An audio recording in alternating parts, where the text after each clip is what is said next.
the Global Chief Development Officer of the Radisson Hotel Group. My job is simply to enable the company grow and help the team.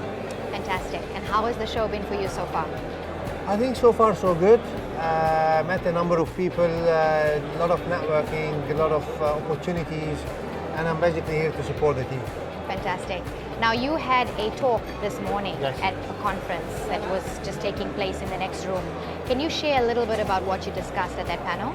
It was an interesting discussion actually. We were talking about risk, and a discussion that I sometimes choose not to really focus on because I like to look at the opportunity element of the risk. But I think it was an important dialogue to try and make sure everybody does his or her homework whenever they look at an opportunity. Risk alone is meaningless in my opinion, but every opportunity has a risk element in it, and then every professional has to evaluate the risk associated to that opportunity in order to prepare, innovate, and eventually unlock the value in that opportunity. You said something important. You said that, a deal is nothing without the people. You have to have Yes. the right people. How important is it with coming out of COVID, there was a lack of rehiring once we had to let people go. Yes. Where are we now within the hospitality space? I was lucky, I have to say. I was lucky because I was allowed not to rehire anybody because I didn't have to fire anybody.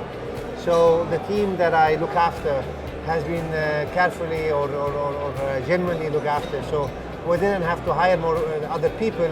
We had to hire more people, actually, and we did hire a few people across the continent. And it is all about people, because at the end of the day, not one person can do everything alone. And especially in a job like that I do, where we sign 40, 50, 70, 80, 100 hotels every year, how can I do that alone? I need the people around me to do that job. I need to trust those people to do that job. But equally, it is my job to provide the right infrastructure and enablers to those people to go ahead and do that job. And then it's my role to eventually trust the judgment of those people and take the risk associated to what they do. Very important stuff you're sharing with us. I wanted to bring it back to the summit.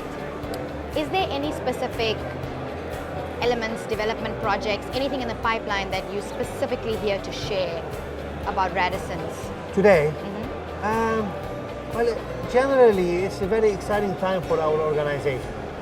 Why? Because one of the things that we haven't done during the pandemic is investing in the company and investing in our people.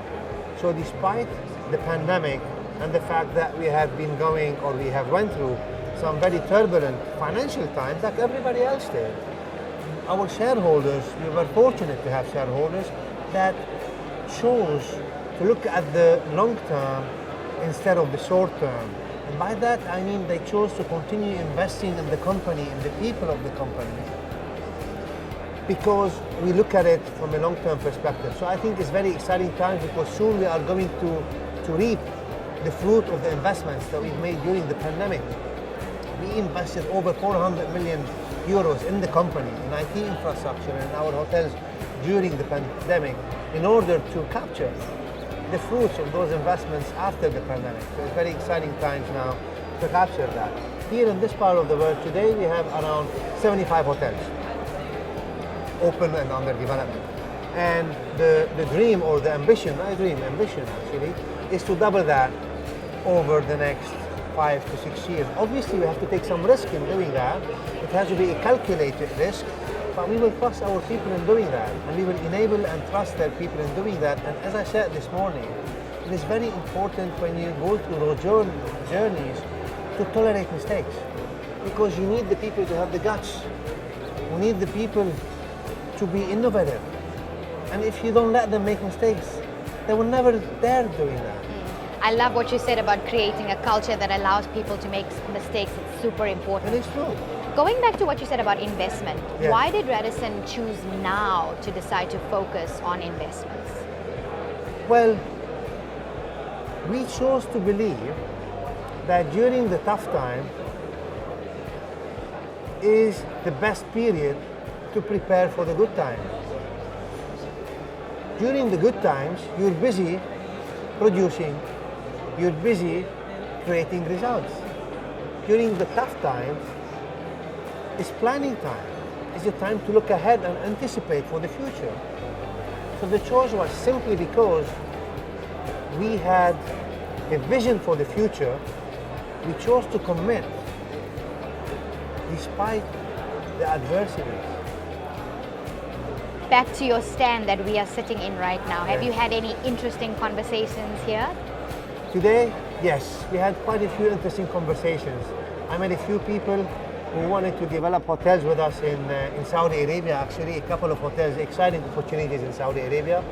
I met a few investors who wanted to invest with us in Europe, and we discussed a few opportunities in Europe. I also met a couple of investors who wanted to have a joint venture approach with us about an idea that we're exploring in the UAE and especially in Dubai. So far so good. Let's hope the future is bright.